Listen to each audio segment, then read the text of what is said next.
These are unprecedented times as we all grapple with what's next in a one-of-a-kind election year. Our panel is back.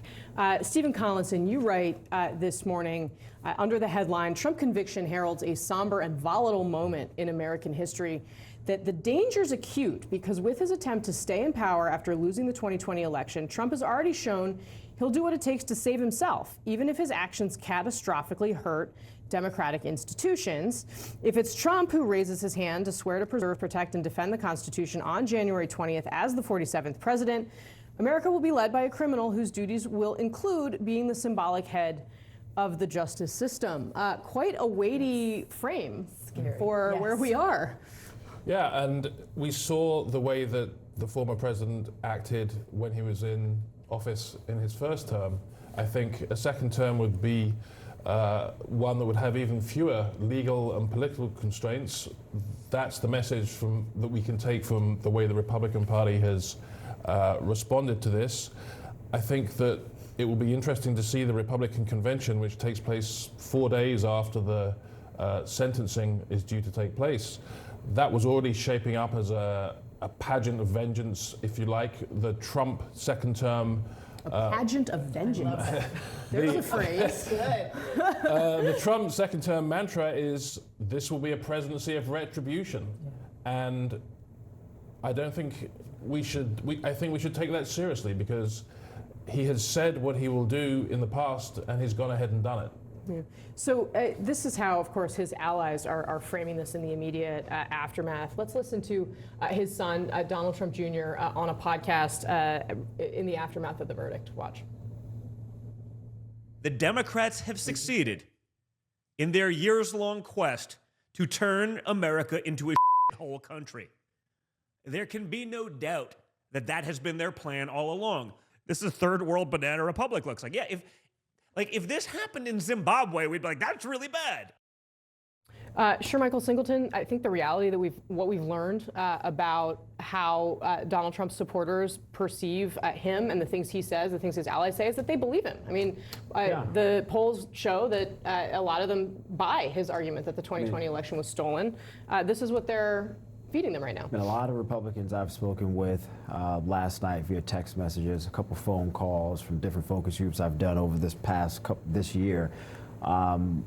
They're angry. They're excited to support the former president. They're resolute in their resolve.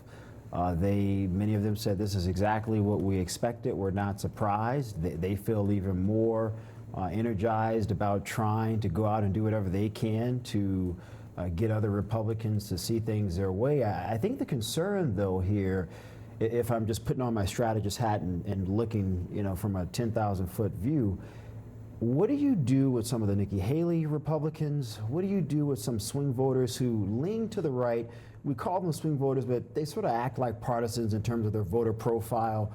What is the message to them? And I've spoken with some folks on the campaign, and my advice to them was, you guys, the base is energized. Yeah, they're going to be more energized, but this is still an election that's going to be won on the margins. And so electorally, mathematically, you still have to figure out a way, Casey, to make some appeals to those Nikki Haley voters, to make some appeals to some of those independent swing voters who lean to the right. And the rhetoric for those voters will not be what we just saw in that clip. I'm just being frank here as a strategist. What do you think about that, Maria? I think that's right, and it's interesting because what we just heard from Eric Trump about banana republics, that's what we saw on January 6th. That's what you see in places where the Constitution doesn't matter, where dictators take over, where people are desperate to stay in power and they will do whatever it takes to maintain that power. And that's exactly what Donald Trump has done. January 6th, to so many people in this country, was a trial run, which is why I believe the Biden campaign is being very smart in making sure that everybody knows that they have never depended on any kind of verdict, on any kind of Donald Trump's legal woes to make the case to the American people that this man is an existential threat to our democracy, that he has tried to, will continue to try to take away our rights and freedoms, and that is sort of the clarion call for the Biden campaign to continue to make the case that this is still a contrast and a choice on November 6th, regardless or November 5th, regardless of this guilty verdict. So, Maria, the statement that the Biden campaign, I mean, look, they're fundraising off of it, but the statement that the campaign put out, the official kind of mouthpiece of the president in the wake of this, it didn't call Donald Trump a criminal. It said no one is above the law. Right. They also said, though, that today's verdict doesn't change the fact that the American people face a simple reality. Only one way to keep Donald Trump out of the Oval Office, the ballot box. Right. And that is also what Donald Trump is saying, that it's the ballot box that's going to decide. Look, if roles were reversed, Donald Trump would be being way more aggressive than President Biden is right now. Yeah. Is that the right call to be as they are being a little bit restrained? That's right. I do think it's the right call for this moment because, and regardless what they would have said or what they said, the Trump campaign is going to continue to say that this was, something that Biden pushed, that the Democrats pushed. We all know that that is not true. But I do think it was the right call to be restrained at this moment. I think that going into the election, let's see what happens at the debate, let's see what happens at the conventions. I do think they're going to lean into this moment and the whole issue about Donald Trump being this existential threat to democracy and using this as an example. Stephen? Yeah, I think that if Donald Trump succeeds in moving past this, it will be because he's changed American politics. He's kind of defined political deviancy down. The reason why so many millions of Republicans believe that the legal system is cooked against him, is corrupt, is because of the power that he's been able to amass, the power of his narrative, his demagoguery. So he's changed the country.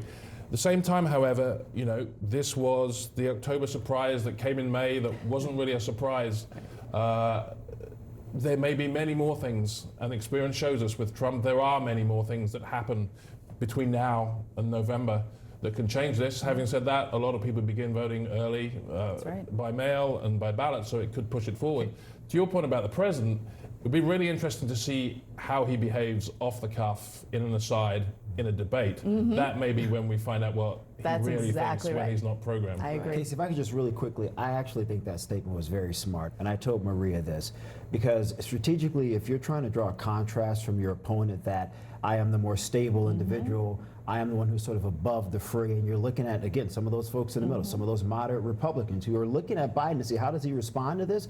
They're going to look at that and say, you know what, this is someone that I could vote for. I may disagree on every issue, but this is someone who could lead the country for another 4 years, who's above the partisanship, and I think that's smart.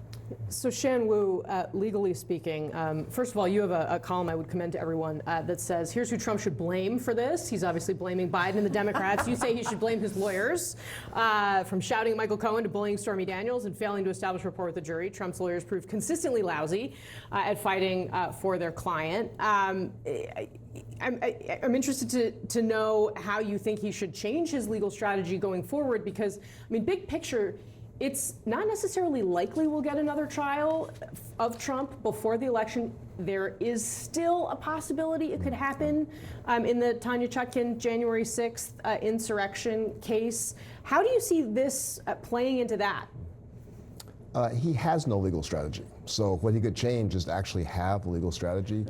Way back when everyone was saying, wow, it's so brilliant, he's using the political strategy with the legal strategy. It shifted to there is no legal strategy, it's all political strategy.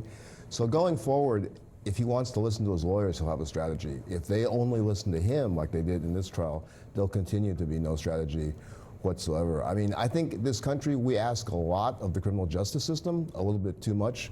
But yesterday, the criminal justice system had a good day. It actually did its job. All right, Shan Wu, Stephen Collins, and Michael Singleton, Maria Cardona, very grateful to have you this morning.